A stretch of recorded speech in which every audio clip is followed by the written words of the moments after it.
Muy buenos días. Hoy vamos a revisar las sugerencias para la selección de una prueba estadística.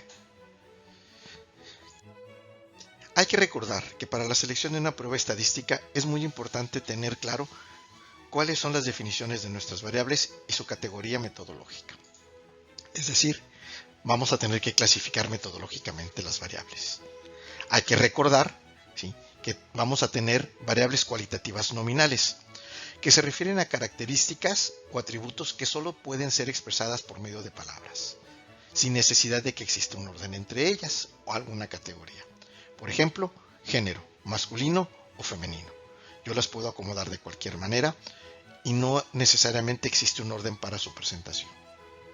Tenemos las variables cualitativas ordinales, que también se refieren a características que solamente se pueden describir con palabras, pero aquí sí vamos a tener un orden o categoría establecida intrínseca.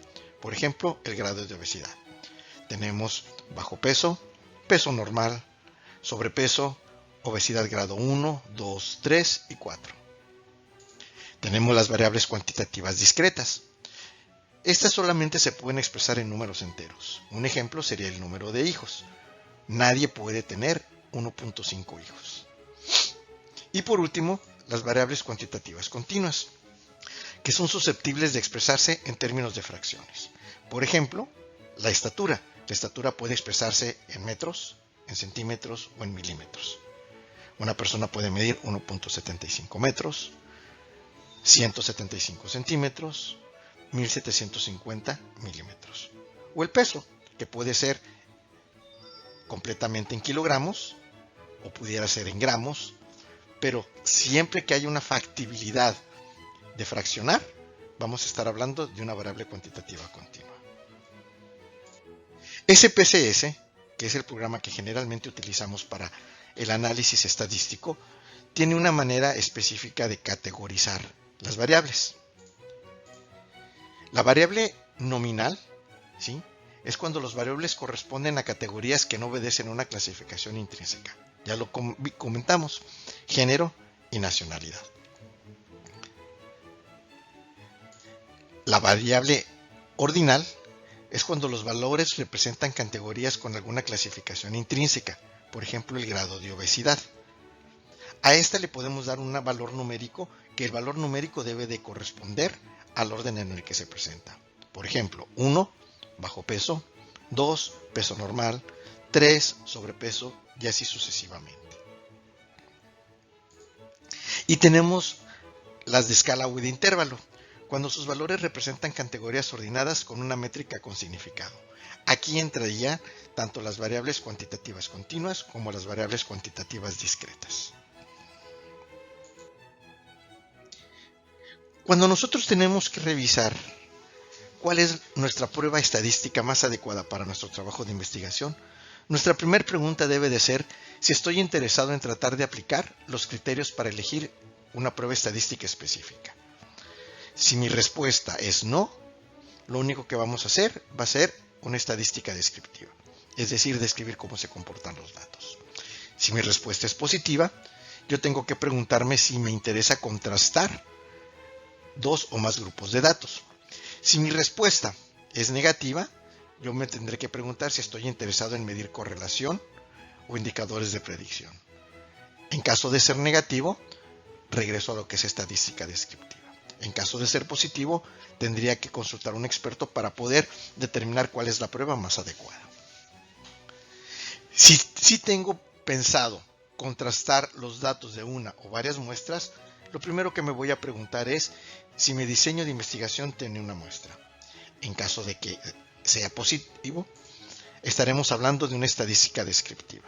Es decir, vamos a describir cómo se están comportando los datos obtenidos. En caso de ser negativo, tendré que preguntarme si son dos muestras. Si son dos muestras, revisaremos tendremos que preguntarnos si son independientes. En caso de ser positiva, vamos a revisar el flujograma 2. En caso de ser negativa, revisaremos el flujograma 3. Si yo tengo más de dos muestras, igual, de la misma manera, tengo que preguntarme si son independientes. Si son independientes, revisaremos el flujograma 4 y si son dependientes, revisaremos el flujograma 5. Vamos a revisar el flujograma número 2. Es cuando yo tengo dos muestras independientes. Aquí yo tengo que determinar cuál es mi tipo de escala.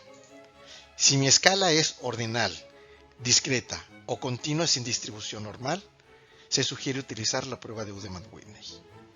Hay que recordar que la ordinal yo la puedo darle valores numéricos que correspondan al orden correspondiente, como lo vimos en la diapositiva pasada.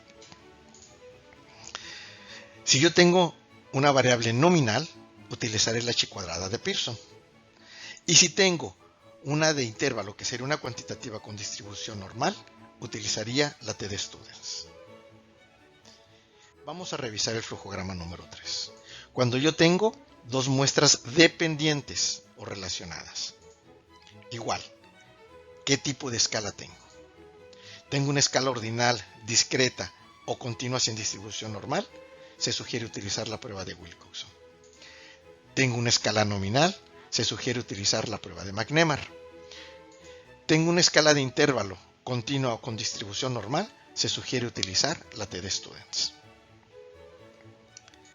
Cuando hablamos del flujograma 4 estamos hablando de 3 o más muestras que son independientes entre sí.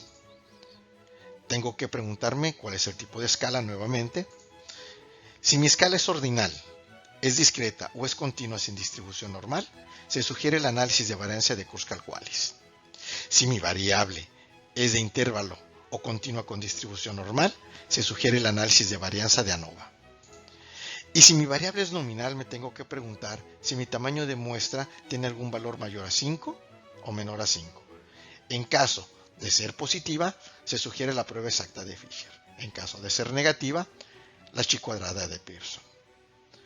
Y por último, el último flujograma, el número 5, nos va a hablar acerca de 3 o más muestras que son dependientes. Igual, ¿cuál es nuestro tipo de escala? Si mi tipo de escala es ordinal, discreta o continua sin distribución normal, se sugiere la prueba de Friedman. Si mi variable es nominal, se sugiere la prueba de McNemar. Y si mi variable es de intervalo continua con distribución normal, puedo utilizar el análisis de varianza de ANOVA. Estos son los flujogramas que se sugieren para la elección de prueba estadística. Vamos a revisar ahora unas pequeñas tablas en las cuales nos puede quedar un poco más claro lo que nosotros vamos a estar revisando. Va a depender de qué es lo que quiero hacer.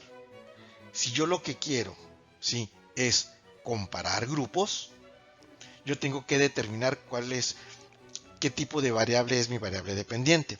Si mi variable es nominal, mis grupos están relacionados, binomial. Si mi variable es nominal y mis grupos son independientes, se sugiere la Chi cuadrada.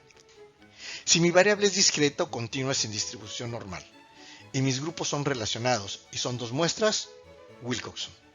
Más de dos muestras, Friedman.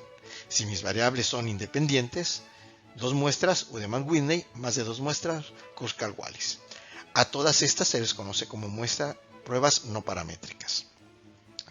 Ahora, si mi tipo de variable es continua con distribución normal y mis grupos son relacionados, si son dos muestras, T de Students, más de dos muestras, ANOVA. Si es independiente, dos muestras, sería T de Wilcoxon, más de dos muestras, ANOVA. Y tenemos algunas características especiales. Si yo quiero examinar relación entre una causa, entre una enfermedad y una causa, y mi tipo de variable es nominal, utilizaría Chi cuadrada. Si es ordinal, discreto, continua sin distribución normal, sería la correlación de Spearman. Estas son pruebas no paramétricas. Y por último, una continua con distribución normal, utilizaría la correlación de Pearson, que correspondería a una prueba paramétrica. Con esto terminamos de revisar cuál sería la sugerencia para elegir la prueba estadística más adecuada para nuestro trabajo de investigación. Muchísimas gracias.